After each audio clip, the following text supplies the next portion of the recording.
أشكال حتى يفهم أنك أنت تعلم ولا أعلم إنك أنت علام الغيوب. اللهم صل وسلم وبارك على مولانا محمد وآله النور المذهب للنسيان بنوره في كل لمحة ونفس عدد ما وسعه علم الله. يا فتاح يا عليم يا فتاح يا عليم يا فتاح يا عليم افتح علينا فتوح العارفين. صلى الله على مولانا محمد وعلى آله وصحبه وسلم.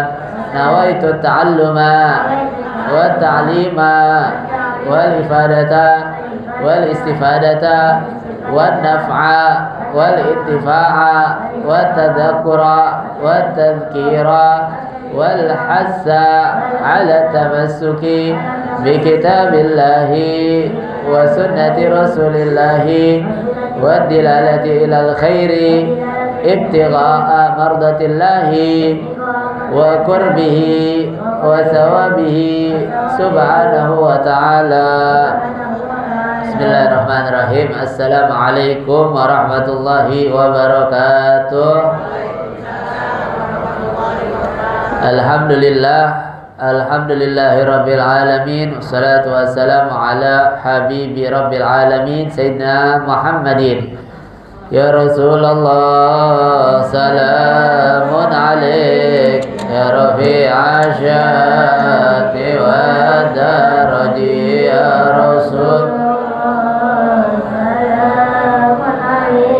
Ya rafi'a syati wa daraji ya Rasulullah, salam عشاني ودا.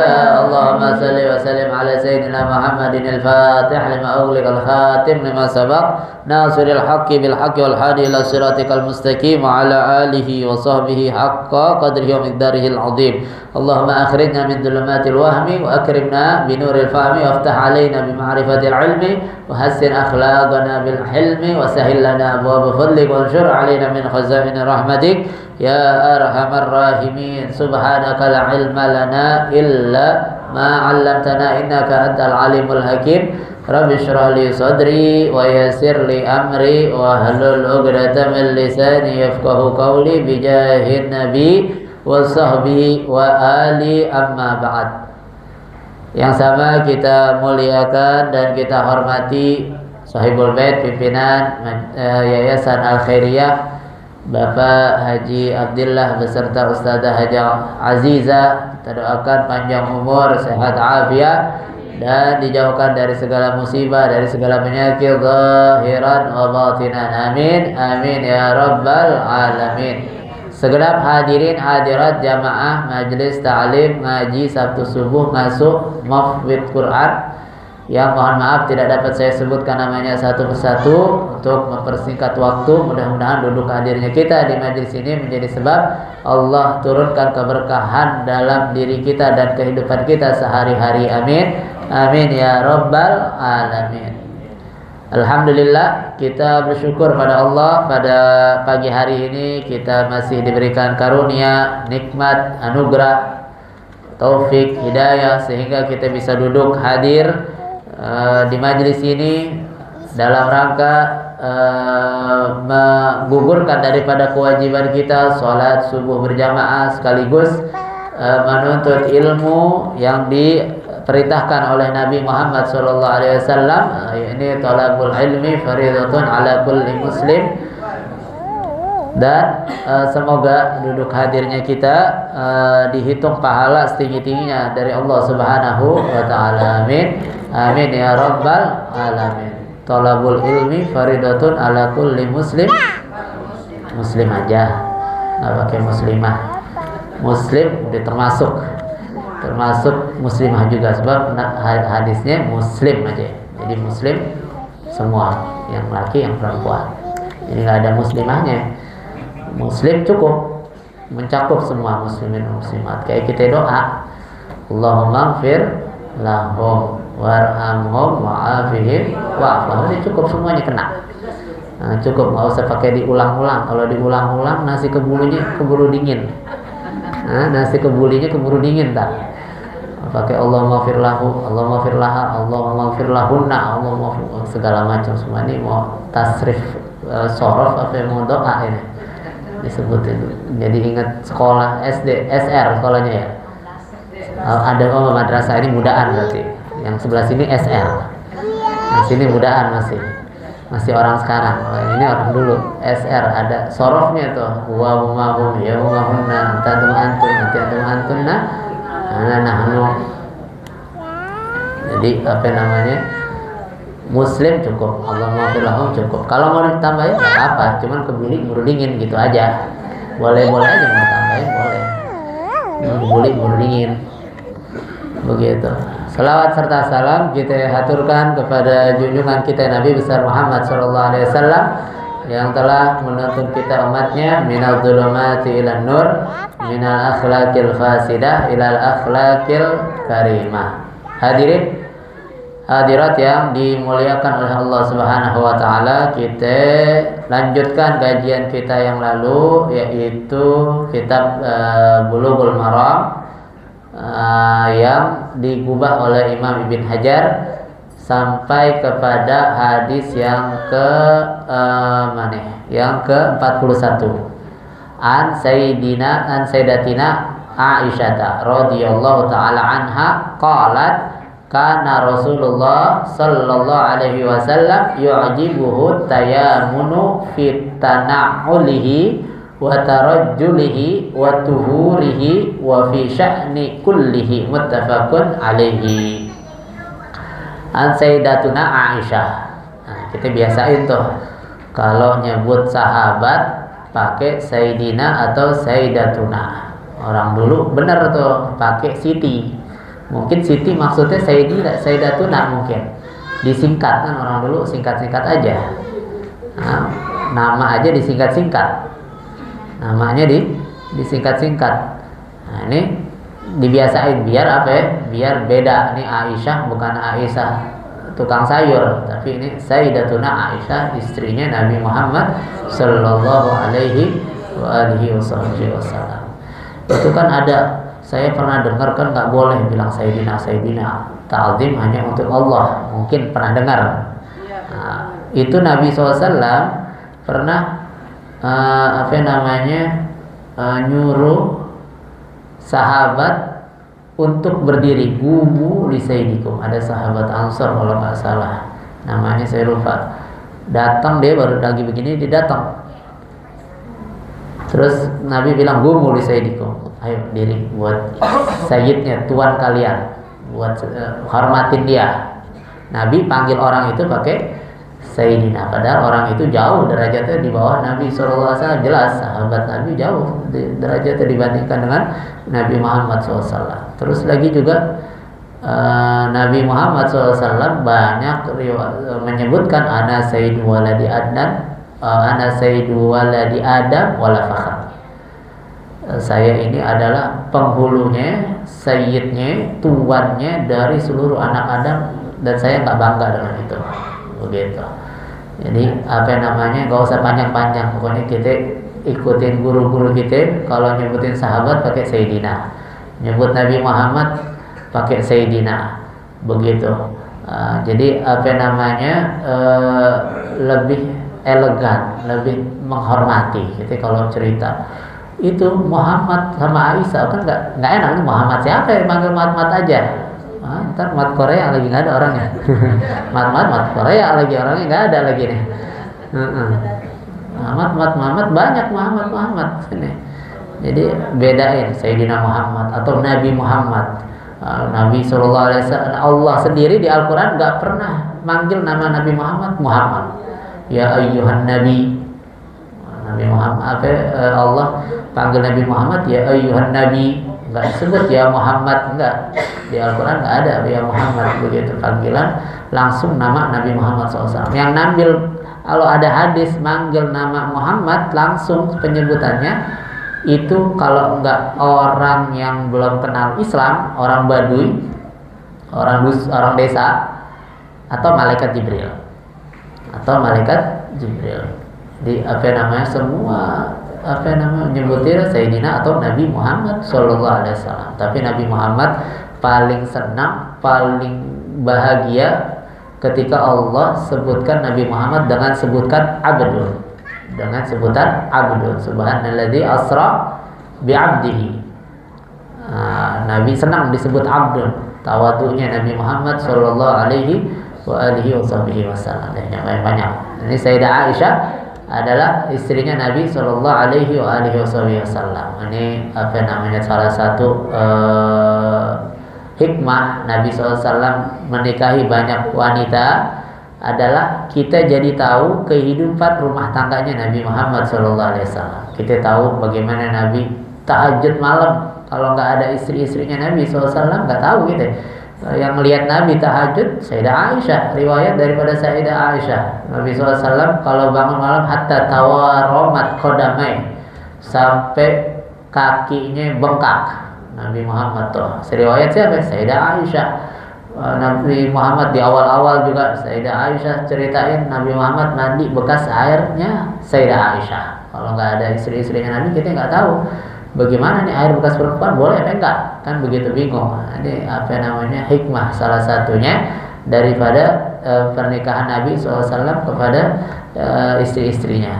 Ini Sayyidah Aisyah, Sayyidatuna Aisyah mengatakan karena menceritakan dahulu Nabi SAW, Rasulullah SAW yu'jibuhu, suka, senang, gemar, at-tayammun, mengawali urusannya dengan tangan kanan, mengawali dengan kanan fi tanaqulihi, dalam urusan pakai sendal.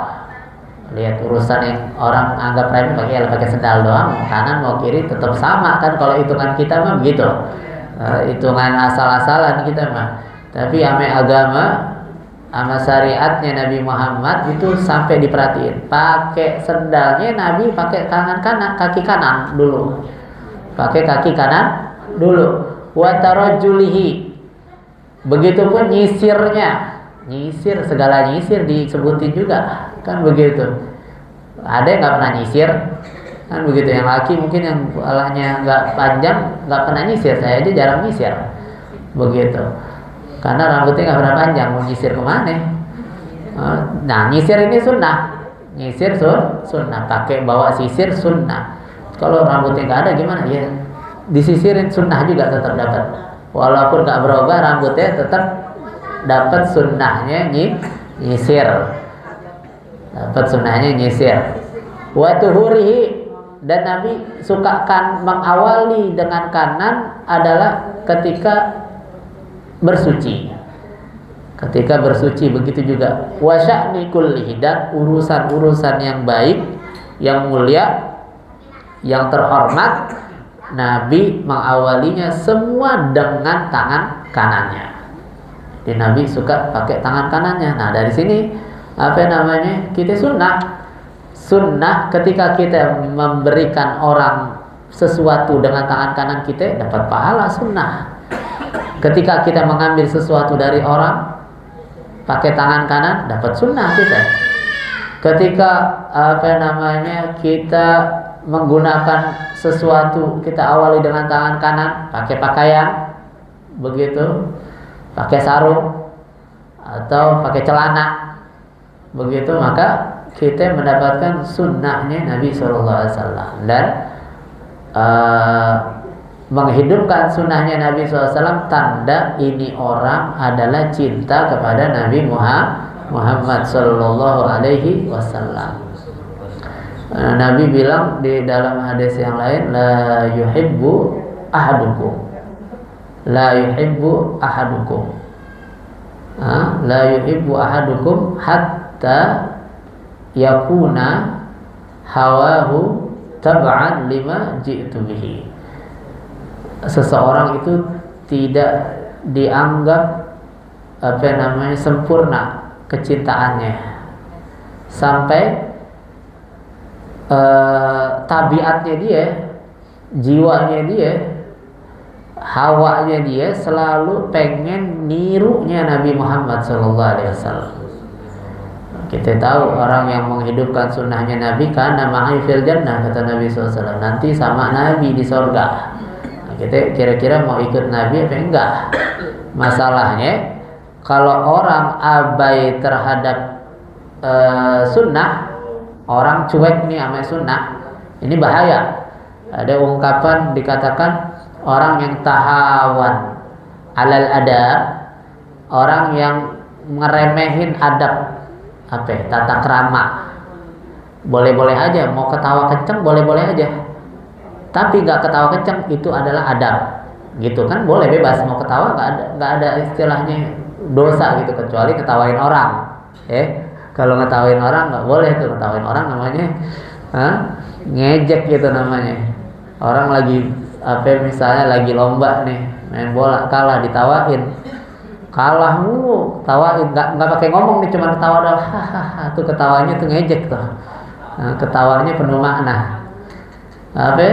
Jadi orang yang tahawun terhadap adab, cuek sama adab, nggak peduli sama adab, hurima minas sunnah, akan diharamkan dia untuk mengerjakan sunnah-sunnahnya Nabi. Orang yang meremehkan sunnahnya Nabi, tahawan ala sunnah, maka bakal dia itu meremehkan atau menggampangkan yang namanya kewajiban. Orang kalau udah biasa menggampangkan kewajiban, bakal terjerumus ke dalam dosa-dosa pelanggaran kepada Allah Subhanahu wa Ta'ala. Jadi bahaya. Orang kadang-kadang meremehkan sunnah doang. Ini sunnah berbahaya. Kalau sering terbiasa meninggalkan sunnah, bakal gampang meninggalkan hal yang wajib. Begitu. Biasa nggak sholat qobliyah ba'diyah, bakal enteng ninggalin sholat 5 waktu. Nah, begitu. Kalau udah enteng ninggalin sholat 5 waktu, keburukan itu ya jelib. Begitupun kebaikan. Keburukan akan nyeret, ngundang keburukan selanjutnya. Kebaikan juga begitu, kebaikan akan nyeret kebaikan selanjutnya. Jadi nggak bisa dianggap remeh. Ngikutin sunnahnya Nabi Muhammad ini nggak bisa dianggap remeh. Beradab dengan adab mulia nggak bisa dianggap remeh. Jadi sunnah kita ikut pakai kanan, pakai sendal kanan. Terus gimana ya kalau katanya kan masuk masjid harus kaki kanan, keluarnya harus kaki kiri. Terus sendal kita di luar, kita keluar kaki kanan apa kaki kiri duluan? Kalau kita keluar masjid kan kaki kiri, kita keluarin kaki. Kalau pakai sendal, pakai sendalnya pakai kaki kiri dong, kan begitu. Nah, ulama nih, guru-guru kita ajarin kalau keluar dari masjid kaki kiri duluan, baca doanya bismillah wassalatu wassalamu ala rasulillah Allahumma inni as'aluka min fadlik. Terus keluarin kaki kirinya, sendalnya diinjak, pakai kaki kanan, baru kaki kanannya bertahan dengan kaki kanan, baru kaki kirinya dimasukin ke sendalnya. Begitu. Jadi dapat keluarnya, dapat sunnahnya, dan kayak sendalnya juga dapat sunnahnya, nggak meninggalkan sunnah sama sekali. Itu ada namanya Sufyan Ats-Tsauri, Sayyidina Sufyan Ats-Tsauri, ulama besar. Beliau itu pernah sekali kelepasan, entah apa yang terjadi, dia lupa masuk kaki masjid pakai kaki kiri. Akhirnya dengan keteledoran itu dia hukum dirinya untuk berpuasa beberapa hari, banyak sebulan atau beberapa bulan begitu. Dihukum dirinya untuk berpuasa beberapa bulan dan sholat sunnah beberapa ratus rakaat. Menghukum dirinya karena terledor melalaikan sunnahnya Nabi Sallallahu Alaihi Wasallam. Sunnah-sunnahnya Nabi Jadi kadang-kadang kita sunnahnya Nabi kita pilih-pilih yang enak-enak doang sunnahnya Nabi. Yang lempengan tangan kanan kan nggak gampang juga orang makan tangan kanan, minum tangan kanan. Kita karena terlalu terbiasa tangan kanan sama kiri aktif sehingga kadang-kadang kita lupa minumnya pakai tangan kiri karena dianggapnya tangan kanannya kotor. Terus kalau tangan kanannya kotor gimana? Ntar gelasnya kotor, diomelin sama yang punya. Misalnya kita lagi makan di rumah orang, atau kalau kita pegang gelasnya kotor, suruh nyuci lagi. Nah, kita pegang pakai tangan kiri, dibantu sama tangan kanan, begitu. Atau sebisa mungkin tuh jangan gunakan tangan kiri untuk sesuatu yang bagus, begitu. Untuk sesuatu. Kalau keyboard, kalau keyboard dilatih, sebisa mungkin dilatih. Kalau misalnya keyboard tuh ya, yang aktif tangan kirinya. Ada yang nulis tangan kiri, yang ini tangan kiri segala macam. Kalau bisa dilatih. Kalau emang nggak bisa juga ya paling nggak ketika minum makan pakai tangan kanan. Kalau nulis mungkin sulit. Dibalik begitu kita juga nggak bisa nulis tangan kiri. Mungkin dia perasaannya tangan kanannya itu sulit juga digunakan. Paling nggak makan minum tangan kanan. Jadi sunnah kita ngikutin Nabi SAW. Dan Nabi senang tangan kanan apa-apa pakai yang kanan, pakai yang kanan. Nggak dalam wudunya begitu juga. Dalam wudunya sukanya yang tangan kanan. Dan Nabi SAW suka mempermudah urusan, nggak suka mempersulit urusan tuh Nabi SAW. Jadi dari sini tuh kita sunnah sesuatu kanan, sesuatu yang baik-baik. Masuk masjid, keluar masjid pakai kaki kiri, masuk kamar mandi pakai kaki kiri, keluarnya pakai kaki kanan. Itu kita perhatiin yang kecil-kecil tuh, kita perhatiin nanti supaya kita juga diperhatikan oleh Nabi Muhammad Sallallahu Alaihi Wasallam. Memang kelihatannya remeh mungkin, tapi ada dampaknya. Dampak dalam kehidupan kita pasti ada dampaknya. Sunnahnya Nabi pasti ada dampaknya, ada efeknya. Efek untuk kita, efek untuk keluarga kita, atau efek untuk anak keturunannya kita. Nah, kita biasa ngikutin sunnah. Banyak kita lihat contoh orang-orang soleh yang anaknya itu jadi ulama besar, orang tuanya biasa aja. Orang tuanya biasa aja, bukan ulama, bukan orang alim, hanya orang soleh yang menjaga makanannya, yang menjaga kesunahannya, sehingga melahirkan anak-anak yang soleha, yang ulama, begitu. Jadi kita biasain apa-apa pakai tangan kanan. Mau nyubit anaknya pakai tangan kanan apa tangan kiri? Pakai tangan kanan apa tangan kiri kalau nyubitnya?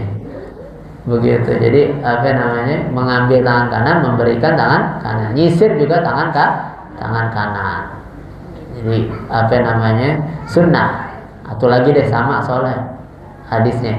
Hadis ke-42 an Abi Hurairah, an Sayyidina Abi Hurairah, daripada Sayyidina Abi Hurairah radhiyallahu anhu qala Rasulullah sallallahu alaihi wasallam idza tawadda'tum fabda'u bima yaminikum, akhrajahul arba'ah wa sahahu Ibnu Huzaimah.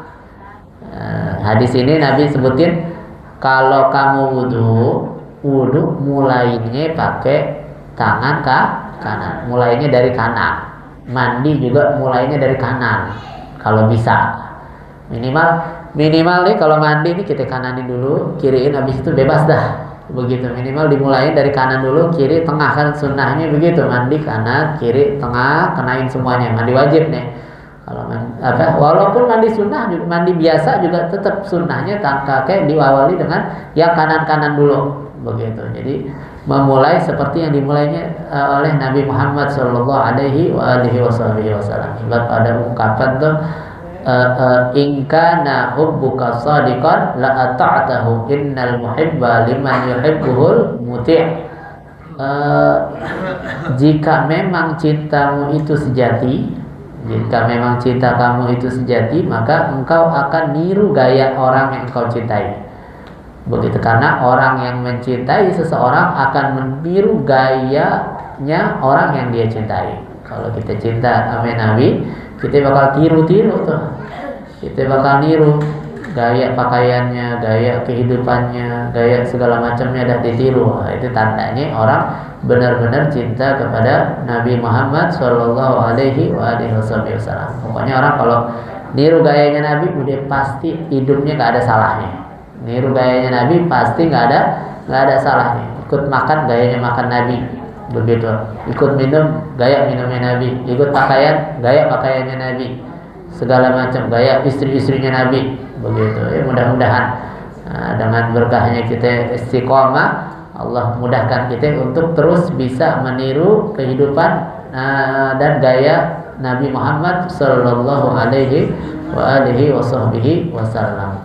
Sampai sini kalau ada yang mau tanya silahkan.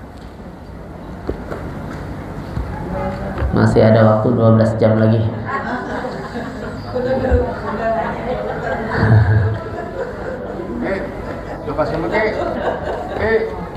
Isya apa ya? Subuhnya jam berapa? 5.40 apa? 4.40 ya. Subuhnya 4.40. Jadi agak siangan. Ini jam 6 aja masih gelap ini tuh. Belum jam 6, masih jam 6, jam 5.42. Tenang-tenang aja dulu. Nasi uduknya masih panas kan? Nasi uduknya masih panas. Belum matang nasi uduknya. Yeah. Jadi sambil mikir ada yang mau nanya kan, mikir dulu nanya apa ya. Tadi malam kayaknya ada, cuman lupa nih gitu. Apa namanya? Kita baca Fatihah. Kita niatkan buat orang-orang tua kita, kerabat kita, sanak famili kita yang kurang sehat, khususnya kita punya guru Habib Zaim Ibrahim Musmir, juga saudara Rian binti apa? Nggak tahu. Namanya Rian. Hanafi. Kurang sehat. Kita doakan semoga Allah angkat segala penyakitnya. Bapak Haji Mursyahid juga Allah sehatkan badannya, Allah berikan kesembuhan yang sempurna, afiah yang sempurna, kesehatan yang sempurna, biniyati syifa wa sihatul amri fi ta'atillah ta'ati rasulillah ala hadhihi niyah wa ala kulli niyah salihah wa ila hadratin nabi. Al-Fatihah. A'udzu billahi minasyaitonir rajim. Bismillahirrahmanirrahim. Alhamdulillahirabbil alamin arrahmanir rahim. Iyyaka na'budu wa iyyaka nasta'in ihdinas siratal mustaqim siratal ladzina an'amta 'alaihim ghairil maghdubi 'alaihim waladdallin. Amin. Hadirin hadirat yang dimuliakan oleh Allah Subhanahu wa taala, karena terlihat udah pada pintar-pintar, jadi enggak ada yang mau tanya. Takut salah, kan emang salah. Kalau bener mah nggak perlu dibetulkan. Apa namanya? Ini bentar lagi kita Sabtu depan kita udah ketemu bulan Ramadan. Kita kalau ada kata-kata yang salah, mohon dibukakan pintu maaf yang sebesar-besarnya. Insya Allah Sabtu depan kita tetap, setiap Sabtunya kita tetap baca hadis. Di hari-hari lainnya kita baca kitab yang lain, begitu. Jadi setiap Sabtunya tetap khataman, dan hari-hari yang lainnya tanpa khataman, langsung baca kitab di hari-hari lainnya. Jadi setiap subuh. Jadi alhamdulillah Ramadan bisa 4 kali khatam gitu kan ya, 4 kali Sabtu insya Allah bisa 4 kali khatam, walaupun dikeroyok lumayan alhamdulillah. Kita bisa 4 kali. Kalau bisa nih yang emak-emak nih datangnya tiap hari ya, kecuali walaupun lagi haid juga nggak apa-apa, datang boleh. Ini bukan masjid soalnya, ini nggak apa-apa. Jadi duduk di sini, nggak harus suci, walaupun nggak suci boleh-boleh aja, begitu. Cuma jangan sholat, nggak boleh kalau sholat. Oh ada pertanyaan nih, tenang aja, masih 12 jam lagi waktunya. Kan tadi katanya yang ngaji subuh tetap nggak berubah. Ya. Nah terus kan yang sebelumnya ini ibu-ibu dan kita harap semua mesti kasih jatah 1 juz. Karena itu hari-hari biasa. Nah kalau di bulan puasa ini kan kita banyak yang waktunya banyak. Apa itu kita tetap yang buat subuh, ngaji subuh itu 1 juz, selebihnya kita baca apa disatuin, apa kita itu disendiriin, yang pahala Ramadannya. Ya, biasa kita kan ngaji, anggap dah biasa ngaji ya. Anggap biasa ngaji nih kita, biasanya ngaji nih, hari-hari ngaji, apalagi bulan Ramadan biasanya kita ngaji nih, ya, biasa ngaji. Terus sekarang ada kewajiban kita baca juz-juzan 2 atau 3 juz atau 1 juz ya. Nah, ngajinya kita tetap aja, kita ngajinya biasanya kita 1 bulan mungkin bisa hatam 1 kali, kita tetap yang itu kita ngajiin terus. Nah, yang 1 juz ini jangan dicampur sama itu, begitu, dipisahin. Takutnya kalau dicampur tak berantem, jadi dipisahin aja. Jadi dipisahin biar nggak berantem, dipisahin. Kita baca misalnya udah sampai juz 10, jatahnya kita di sini di listnya mungkin juz 3 ya, kita baca juz 3 selesai, juz 10-nya lanjutin sampai selesai sendiri, begitu. Insya Allah nuzulul Qur'annya malam 19, malam 18 begitu ya. Nah, insya Allah malam 19 atau malam 18-an begitu. Seperti biasanya di malam-malam belasan, nggak nyampe 20-an. Udah nuzulul Quran, dan setiap malamnya kita taraweh di sini. Setiap malamnya taraweh seperti biasa. Kita taraweh. Terus apa lagi? Itu juga kita ucapin terima kasih nih. Ntar malam kita mau adakan pawai obor, itu yang udah ikut andil semuanya, pikirannya, tenaganya, bantuannya seluruhnya. Mudah-mudahan kebaikannya yang udah dikeluarkan semua diganti dengan gantian yang lebih baik dari Allah Subhanahu wa taala, biar dengan sebab itu jadi tambah kaya, tambah sukses, tambah makmur, tambah sejahtera, keluarganya jadi keluarga yang penuh dengan kebaikan dan keberkahan dari Allah Subhanahu wa taala. Nanti malam boleh datang lagi habis maghrib atau habis isya. Habis isya kalau mau ikut muter boleh, nggak ikut muter sini aja tungguin bakso, takutnya dimakan tikus. Nah, nungguin bakso di sini, makan duluan boleh. Nambah 2 kali boleh, nambah 3 kali boleh. Asal sanggup. Yang penting dihabisin, jangan dibuang-buang. Jadi demikian itu informasinya. Karena nggak ada yang nanya nih, nggak ada yang nanya lagi, kita tutup pengajian ini dengan talqinu zikir. Semoga dengan talqinu zikir ini Allah pertebal keimanan kita, Allah perkokoh keislaman kita, dan Allah tidak cabut nyawa kita melainkan dalam keadaan husnul khatimah.